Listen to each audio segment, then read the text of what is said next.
चाहते हो कि मेरी गाड़ी बिल्कुल शांत रहे अंदर से या बिल्कुल परफेक्शन से गियर चेंजेस लगे, तो अगर आपको शहर के लिए चाहिए ना, शहर के गड्ढे वड्ढे ज्यादा हैं, गड्ढे में से जा रही है गाड़ी। अब आ जाते हैं सस्पेंशन पे। इधर देखा तो ऐसे झांक के देखना पड़ रहा है। एक दो इश्यूज जो हैं जो क्वालिटी से रिलेटेड हैं वो ये हैं। तो हेलो दोस्तों, आजकल E20 का बड़ा बवाल चला हुआ है।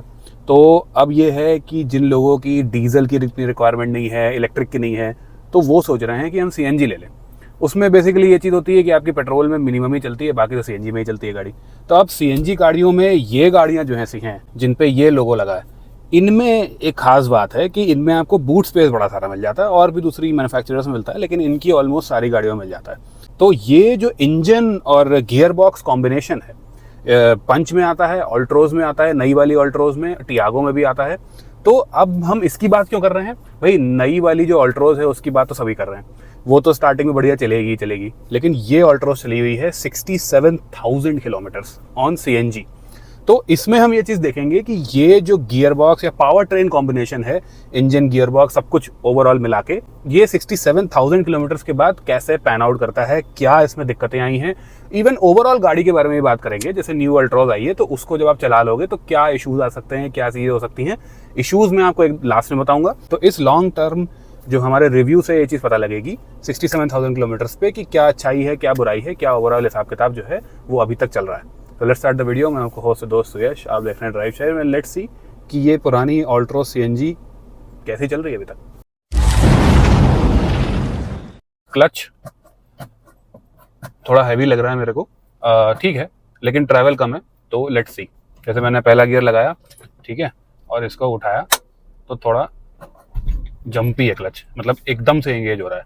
तो इसमें ये चीज़ हो जाती है कि जब एकदम से इंगेज होता है तो थोड़ा सा जो है वो शहर में चलाने में इशू होता है। अब मैं आपको ओवरऑल अगर मैं ऑल्ट्रोज का बताऊं ना, मैंने पहले भी चला रखी है, तो मेरे को जो इस गाड़ी में इशू लगता है वो लगता है इसके ये मिरर का। अभी भी मेरे को वो गाड़ी उतनी सही तरीके से दिखी नहीं। मिरर में क्या है, जो ORVM है अपना वो ठीक है, स्टाइलिश है, बड़ा सा है, थोड़ा सा यहाँ पे जो है वो जगह घेरता है, मैं आपको बाद में दिखा दूंगा। और इसके थ्रू देखने के लिए ये जो गड्ढा है ना, उसमें आपको उधर से मे भी शायद दिख रहा हो कि इसके थ्रू क्या है, लेकिन जब तक मैं ऐसे नहीं देखूंगा तब तक मेरे को इसके थ्रू कुछ नहीं दिखेगा। तो इसका कोई ऐसा फायदा नहीं है। ये पिलर, ये जो चौड़ाई है ये बहुत ज्यादा है, और ओनर ने इसमें जो है वो एक तो रेन वाइजर्स लगा रखे हैं, तो उस वजह से जो है वो और ज्यादा यहाँ पे दिक्कत फील हो रही है। दूसरा जो मेरे को एर्गोनॉमिक इशू लगता है ना इसमें, वो ये लगता है इनका, ये आप पीछे देख रहे हो, ये उंगलियां ही नहीं पहुंच रही। मतलब अगर मैं ऐसे स्टेयरिंग पे रखा हूँ यहाँ पे नॉर्मल सही जगह जो होती है, तो मेरी देखिए उंगलियां नहीं, मतलब बहुत ही मुश्किल से पहुंच रही हैं। इंडिकेटर है स्टॉक्स पे, तो ऐसे उठे हुए हैं stocks, I don't know why, इनका तो थोड़ा सा है। तो ये दो एर्गोनॉमिक मेरे को इश्यूज लगते हैं, विजिबिलिटी और ये। बाकी क्लच व्लच जो है अपनी जगह ठीक है, डेड पैडल भी ठीक है अपनी जगह, ऐसा कोई दिक्कत नहीं है। तो अगर हम इंजन की बात करें, अंदर चलाने में ऐसा जो है वो बहुत ज्यादा इशू नहीं आ रहा है, बहुत ज्यादा आवाज जिसको कहते नहीं आ रही है। लेकिन ये है कि हाँ, थोड़ा सा कोर्स वगैरह फील होता है, थोड़ा सा जो है तो खराश नहीं हो जाती, उस तरीके का जो है फील आती है। थोड़ा सा तेज करके देखें जरा, हाँ, जी करके भी थोड़ी आवाज आती है, लेकिन इट्स नॉट कि बहुत ज्यादा जो है वो वाइब्रेशन आ रही है मेरे को। अब जैसे थोड़ी बहुत जो है वो स्टीयरिंग में वाइब्रेशन आ रही है, गियर नॉब में आ रही है, नहीं आ रही है, नहीं उतनी कुछ खास नहीं आ रही है। मैं जब उठा भी रहा हूँ तब भी कुछ खास नहीं आ रही है। मेन इशू है कि ये गाड़ी, ये प्लेटफॉर्म नहीं उठा पाता, चाहे पंच ले लो, ऑल्ट्रोज ले लो, क्योंकि जब आपके सिलेंडर दो आ जाते हैं पीछे, तब भी आपका 70-80 किलो जो है वो बढ़ गया होगा। तो उस वजह से ये पूरा वजन जो है वो गाड़ी नहीं उठा पाती है, और आपको स्पेशली ये थर्ड गियर के बाद ज्यादा फील होगा। तो मैं अकेला बैठा हूँ, अगर 2-3 लोग बैठ जाएं तो हाँ होगी। लेकिन मैंने एक चीज मैं आपको बता दूं कि इट्स नॉट जस्ट कि गड़बड़ है। जब ये गाड़ी शहर में चलती है तो ये जो आपका 2260 है, ये सब चीजें हैं, ये थोड़ा सा आपको लेट फील होता है।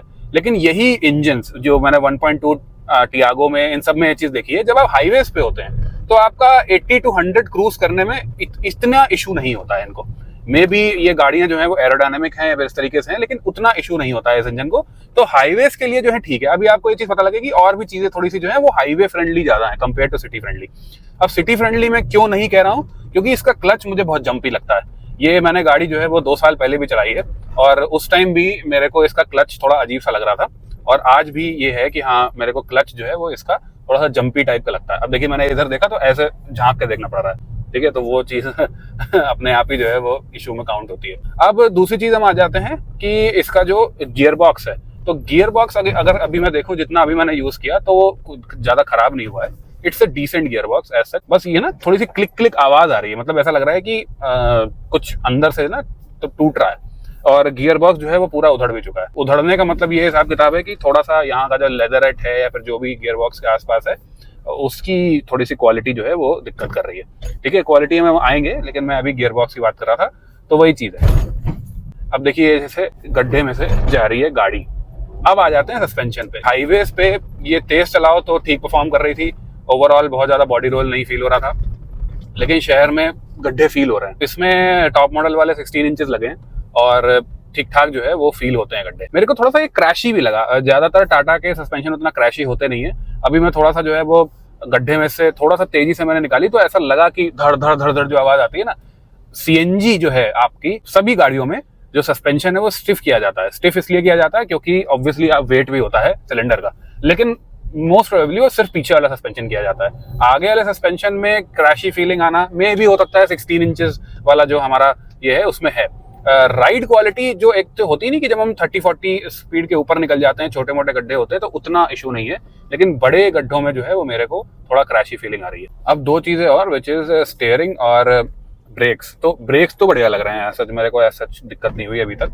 और स्टीयरिंग में क्या है ना कि तेज स्पीड में इट्स डिसेंट, कोई दिक्कत नहीं है सच, लेकिन स्लो स्पीड में थोड़ा सा ना चिपका चिपका सा है, मतलब ऐसा लगता है कि एक तरफ घुमाया तो जो है वो उधर ही हल्का सा चिपक गया। ये थोड़ा सा अजीब है, मैं आपको अलग से भी दिखा दूंगा, बट ओवरऑल इट्स गुड क्योंकि जो बॉडी की जो शैसी की डायनेमिक्स है वो अच्छी है। उसमें जो है वो मेरे को ऐसा जो है मोड़ने में बहुत ज्यादा बॉडी रोल तो नहीं फील हो रहा है, ठीक है, बढ़िया है। अब ये गया मैं स्पीड ब्रेकर्स पे, जो ये पीले वाले होते हैं ना, तो इस पे मेरे को एक चीज फील हुई, क्योंकि ये 67,000 चल गई ना, तो थोड़ा इंटरनल रैटलिंग जो है वो इसमें डेवलप हो गई है। और मे भी हो सकता है जो मैंने आपको सस्पेंशन वाली बात कही हो उसका भी यही रीजन हो, थोड़ा चलने के बाद थोड़ा सा स्टिफर फील आ रही हो इसमें। पीछे से भी कुछ रैटलिंग की आवाज आ रही है, तो ये है मतलब थोड़ा बहुत रैटल्स डेवलप हो रहे हैं गाड़ी में। देखिए वॉइस कैंसिलेशन ऑफ में आपको अगर फील हो,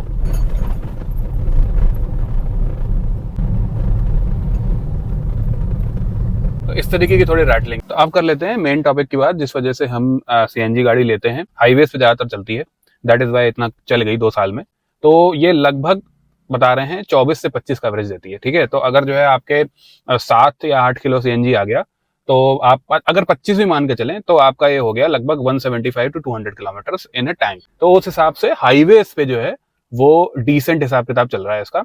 और अगर सिटी में देखें तो फिर ये ऑब्वियसली जो है वो आपका 20 से नीचे आ जाता है, और सिटी में उतना कुछ खास बहुत ज्यादा एवरेज नहीं है, तो जल्दी डलाना पड़ता है सीएनजी। तो ये ओनर ने बताया। अब आ गई बात इश्यूज की। अब गुड पार्ट ये है कि कोई भी गाड़ी में कोई बड़ा इशू नहीं आया, मतलब ऐसा नहीं हुआ कि इसके जो है वो इंजन में से कुछ अलग से नॉइज आ रही हो, कुछ जो है काम अलग से करवाना पड़ रहा हो, या फिर जो है वो कुछ ऐसा इशू हुआ हो जिससे आपका सड़क पे खड़े होने का हिसाब किताब हुआ हो। एक दो इश्यूज जो हैं जो क्वालिटी से रिलेटेड हैं वो ये है कि एक तो पीछे फ्यूल फिल्टर कैप जो है वो ढीली होती गई और एक दिन गिरी गई। तो बार बार उसको टाइट करते थे, लेकिन वो फिर ढीली हो जाती थी और फिर गिरी गई। मैं आपको दिखा दूंगा बाहर से। लेकिन जो बड़ा इशू है वो ये है कि इसके जो ब्रेक्स हैं, अभी मैंने खुद भी ये चीज नोटिस करी, जब मैंने जो है वो गाड़ी खड़ी थी और एकदम जब स्टार्ट करी और हल्का सा पीछे करी रिवर्स, तो वो लग नहीं रहे थे। तो ब्रेक्स एकदम से जो है वो काम करना स्टार्ट नहीं करते। ये पंप करना पड़ रहा है ब्रेक मेरे को, क्योंकि बिल्कुल अगर आप खड़ी गाड़ी पे स्टार्ट करेंगे, तो अभी मैं पीछे ले गया तो ब्रेक्स नहीं लग रहे थे। अब देखते हैं, हाँ अब जाके जो है वो थोड़े ब्रेक लग रहे हैं। लगभग जो है 1 मिनट बाद उसका लीवर अंदर गया और वहां पे सर्कुलेशन बेसिकली स्टार्ट हुआ, ब्रेक्स काम करने स्टार्ट हुए। तो ये थोड़ा सा अननर्विंग टाइप का है यार। अगर मेरे को कहीं से जल्दी से निकलना हो तो वहां पे ये चीज होगी कि मेरे को रुकना ही पड़ेगा ब्रेक्स के काम करने के लिए, और इस चीज को दिखाया गया है और वो लोग सॉल्व नहीं कर पाए। तो that is a bigger issue आ जाए कोई दिक्कत नहीं है, लेकिन सॉल्व ना कर पाना इज अ बिगर इशू। अब देखिए जैसे आपने देखा होगा कि जो छोटा सा एक स्पीड ब्रेकर है, ये जब स्लो स्पीड्स में रहती है तो हाँ, स्लो स्पीड्स की राइड क्वालिटी स्टिफ है प्रॉपर। मतलब मैंने टियागो भी चला रखी है, इसी की छोटी बहन, और वो स्लो स्पीड्स पे उसका सस्पेंशन बहुत बढ़िया है। तो मेरे को मे भी हो सकता है 16 इंच, क्योंकि ओवरऑल भी जो है ऑल्ट्रोज मेरे को काफी ज्यादा स्टिफ लगी टियागो से, जो अच्छी खासी कंप्लायंट है कंपैरेटिवली। तो अगर आपको शहर के लिए चाहिए ना, शहर के गड्ढे वड्ढे ज्यादा हैं, तो आई थिंक आपको टियागो थोड़ा ज्यादा कंफर्टेबल रखेगी। इस गाड़ी का सार क्या है? तो अगर मैं इस गाड़ी को बेसिकली सम अप करूँ, ये बोलूँगा कि अगर आपका बहुत सारा रन जो है वो हाईवेज़ पे होता है, जिस वजह से गाड़ी ली गई है, तो आप ये गाड़ी ले सकते हो, क्योंकि हाईवेज़ पे इसकी स्टेबिलिटी अच्छी है, 5 स्टार रेटिंग है, तो वो सही रहता है हिसाब किताब। और जितना जो है वो मैंने आपको हमेशा ये चीज़ बताई है टाटा में, कि टाटा की जो लोअर सेगमेंट की गाड़ियाँ हैं, स्पेशली ये वाला जो NA पेट्रोल है, टर्बो वगैरह नहीं है, इवन टर्बो भी है तो लोअर वेरिएंट्स की जो गाड़ियाँ हैं जिसमें बहुत ज़्यादा फीचर्स नहीं होते, जैसे इसमें बहुत ज़्यादा कुछ फीचर्स नहीं है, छोटी सी टच स्क्रीन है, बेसिक म्यूजिक सिस्टम वगैरह सब कुछ है, वो डिसेंट काम कर रहा है अभी तक। ठीक है, बहुत साल नहीं हुए इस गाड़ी को, लेकिन बहुत किलोमीटर्स हो गए हैं, जो मैंने आपको बताया 67,000 किलोमीटर्स। तो इसमें ये इंजन गियर बॉक्स जो है बहुत ज़्यादा दिक्कत नहीं दिया है अभी तक। जो मेन इश्यूज आए हैं वो सारे के सारे फिट एंड फिनिश इशूज हैं। तो इसमें जो है वही जो फिलर कैप गिर गई, अंदर से जो रैटलिंग वगैरह नॉइज है, अगर ये आप चाहते हो कि मेरी गाड़ी बिल्कुल शांत रहे अंदर से, या बिल्कुल परफेक्शन से गियर चेंजेस लगे, may be this is not the car for you. और दूसरी चीज़, शहर में अगर चलाना चाहते हो तो इसका सस्पेंशन और क्लच आपको थोड़ा सा हार्ड लगेगा। Much better choice is Tiago ले लो आप, वो शहर में दोनों चीज़ों में बेटर है, उसका क्लच भी बेटर काम करता है, मेरे दोस्त के पास है, और उसका जो है सस्पेंशन भी सॉफ्ट है। तो वो शहर के लिए हो गई, और ये आपकी जो है वो हाईवेज़ के लिए हो गई। डिसेंट टाइप का एवरेज आपको ये हाईवेज़ पे ही ज़्यादा देती है, शहर में बहुत ज़्यादा कुछ खास एवरेज नहीं है, बिकॉज इसका वेट अच्छा खासा है। This is all about Altroz long term overview. Let me know in the comments below आपको वीडियो कैसी लगी। अगर अच्छी लगी हो तो लाइक, अगर आप पहली बार चैनल पे आए हो तो सब्सक्राइब टू द चैनल। अगली वीडियो में मिलते हैं।